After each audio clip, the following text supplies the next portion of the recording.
Hi campers, I'm Miss Laura. Welcome to my kitchen. Today we are going to be working on our day 3 project, which for Limelight Main Stage kiddos, that is cake decorating. So this is going to come in 2 parts. First you're going to bake your cake and then you're going to decorate your cake. So to get started, for those of you with longer hair like myself, I always recommend that you put your hair up when you're cooking and baking. Keep your hair out of your face and out of the food. In your bag for day 3, you should have had a box of cake mix, 2 containers of frosting, a frosting pipe bag set, some food coloring, as well as a couple extra baggies for the frosting. So to get started, you're also going to need some items from home that were not included in your kit. They will be the items that you'll need to bake your cake. So for this one, you're going to need 1 cup of water, 1/2 cup of oil, and 3 eggs. You'll also need a mixing bowl and a spatula, maybe a whisk or a hand mixer if you have one, as well as your cake pan or cupcake pan, whatever you have handy. First things first, we're gonna go ahead and preheat our oven. It's on the box, the information on the back. Set oven to 350 degrees. So I'm gonna go ahead and do that.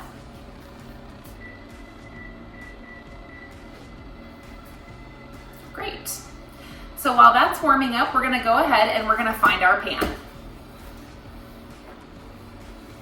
I'm going to be using a glass pan because it's what I have handy, but again, if you have round cake pans, or if you even have a foil cake pan or cupcake tins, you're welcome to use those as well.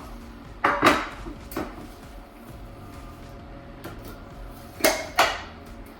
gonna use some Pam non-stick cooking spray to go ahead and line my cake pan so that it doesn't stick when I try to take it out.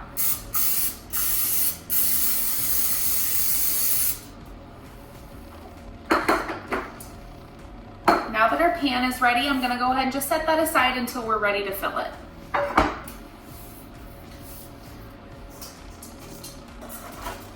Next, I have my mixing bowl. I have a spatula as well as a whisk. I'm gonna go ahead and open up my cake box.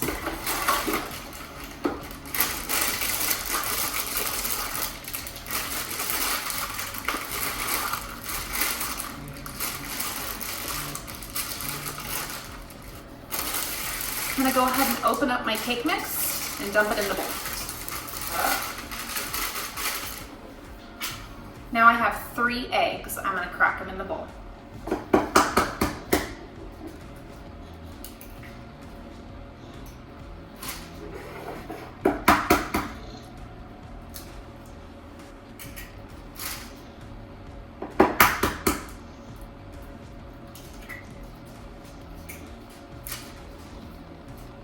Now I have 1 cup of water.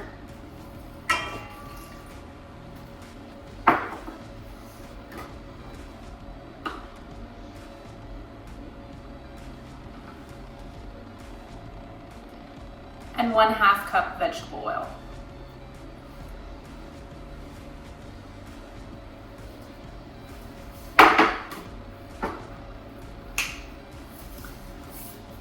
So if we read our instructions on the back of our cake box, it's going to say combine cake mix, oil, water, and eggs in a large bowl. We've done that. We're gonna mix until it's fully moistened. You're welcome to use, again, a whisk by hand or a hand mixer if you have one.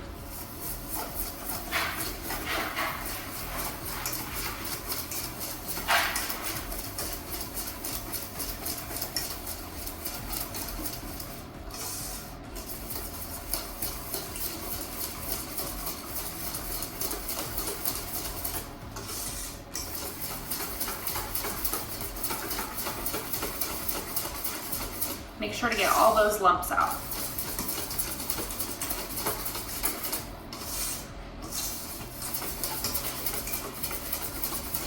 I love the smell of cake batter.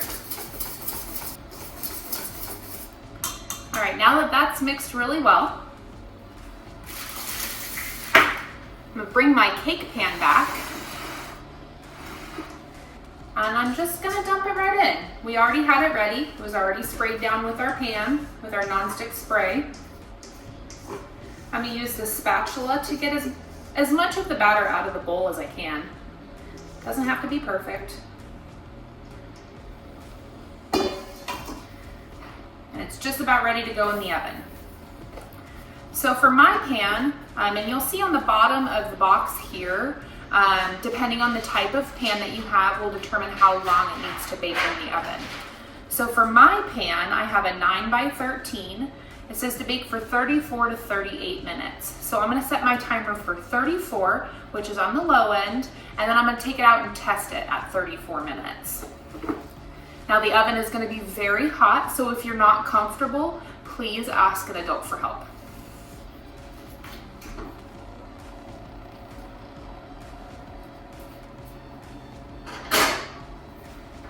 Right in the center rack.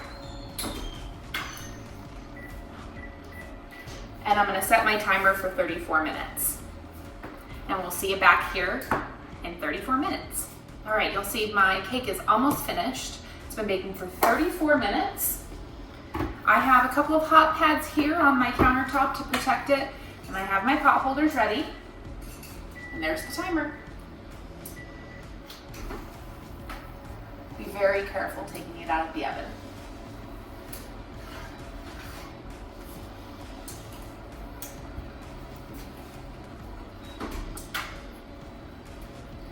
Now, one last thing, you're gonna grab a toothpick if you have one available, and you're gonna gently poke it into the center of the cake. And if it comes out of the cake with just a couple of crumbs on it, then it's good to go. If it has any liquid goo on the bottom, like the cake batter still, that means it needs to go back in the oven for a couple more minutes. But mine looks done, so we're ready to go. Now the cake is too warm to do anything to it right now, and it's gonna take quite a while for it to cool off enough for us to be able to frost it. If you frost it while it's warm at all, the frosting will melt and it won't keep the designs that you have created. Hi, welcome back. I'm being joined by my daughter, Miss Katie. You might remind her from former Camp Imagination. She played Anna last year in The King and I. Hello, everybody. While our cakes are cooling, we're gonna take a few minutes to mix up the colors for our frosting for the decorating portion. In your bag, you should have 4 empty Ziplocs, 2 frosting containers, and your food coloring. So what we're going to do is we're going to divide one of the containers of frosting evenly into 4 bags. If you want to do fewer than 4 colors, then you just put them in that many bags. We're going to do that now.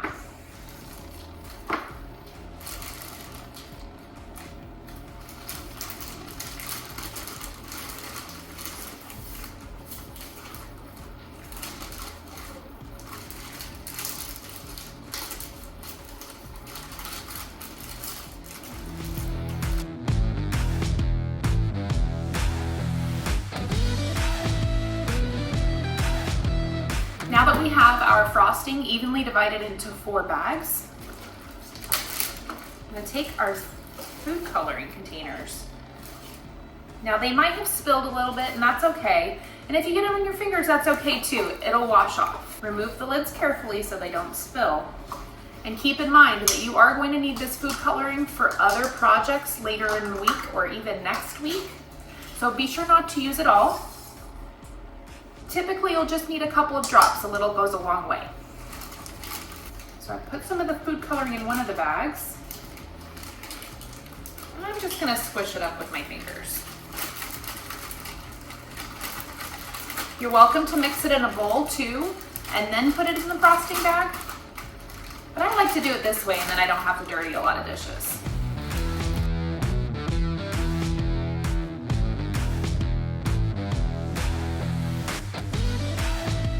Now that we're finished with the food coloring, we're going to go ahead and close those up too so we don't accidentally spill them. My cake has been cooling for about an hour. Make sure that when you touch your cake, you don't feel it warm at all. If you still feel even a little bit warm, give it another maybe 15 or 20 minutes and test again. Again, if it is warm at all, your frosting will melt. So what I'm gonna do now to make it easier for me to decorate my cake is I'm going to take a cookie sheet and I'm gonna flip it upside down. I'm gonna put a piece of parchment paper on top. If you have wax paper or even saran wrap, you can do that as well. But I'm just trying to make a nice platform for my cake. And here I have my cake. It's been cooling. I'm gonna turn it over. I'm gonna lay it there. Now, you might not be able to see on the camera, but it's not perfectly flat. If you want to make and decorate a cake that has multiple layers, you need to make sure that you're using portions of the cake that are flat and they don't have a bend to them. So I'm going to trim this up a little bit and then we'll get to frosting. Now, if you are going to trim your cake, you can use a serrated bread knife to do that. Be sure to ask an adult for help. You can go ahead and just decorate the cake exactly how it is. You don't need to layer it, but I'm going to.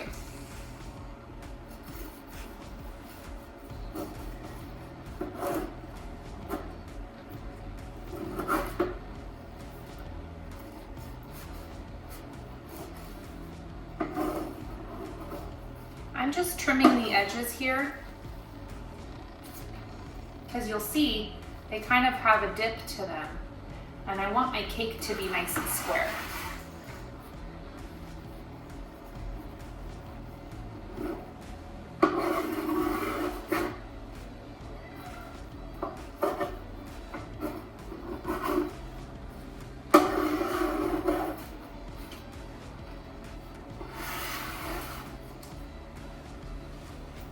Now I'm going to cut it in half. You can measure it, but I'm just going to eyeball it. Doesn't have to be perfect. And now we have 2 even portions of cake. You'll see that the sides are nice and square, and they're pretty even in thickness. Now you're going to take your additional container of frosting, and we're going to go ahead and start to add frosting to this layer cake in what's called a crumb coat. And that's just to cover the outsides and make it nice and smooth for decorating. I have an offset spatula. You can use one if you have one. If not, you can certainly just use a table knife or a butter knife.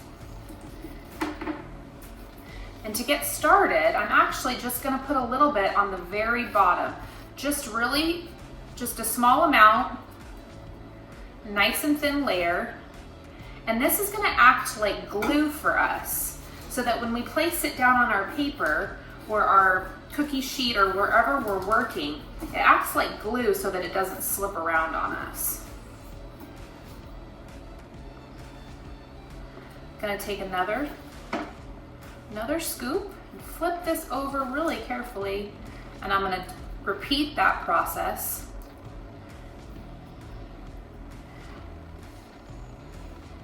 Do a little bit more here.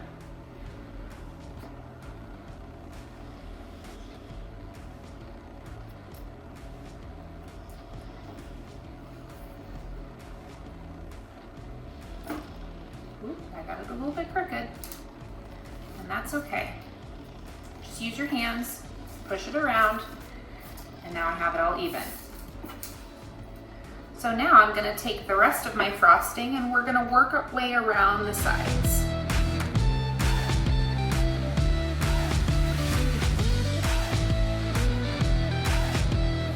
And now I'm going to do a little bit on the top to give me a base layer for my decorating.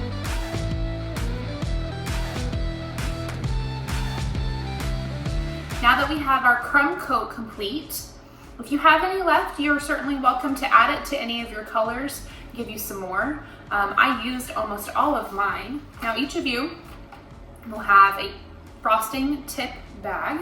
You'll see that here. We're going to go ahead and open that up. This is the frosting bag. There's an insert in the top that has screw threads on it. Then there is this piece here that attaches, and then there are 5 different tips. Now if you look, each of the different tips has different shapes to the top. So they all make different shapes once the frosting comes out. So I'm going to attach one, screw it on nice and tight,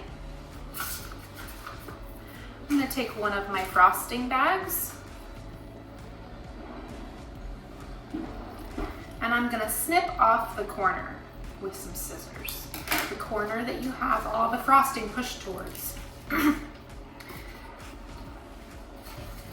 I'm going to open up my frosting bag. Drop that tip in with that corner facing. And you're going to start to squeeze it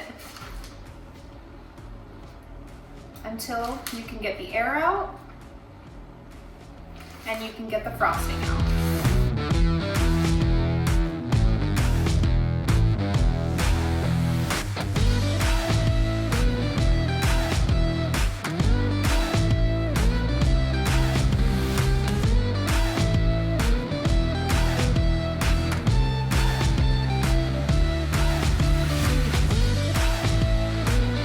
Now, baking a cake is fun, but you know what's even more fun? Eating the cake.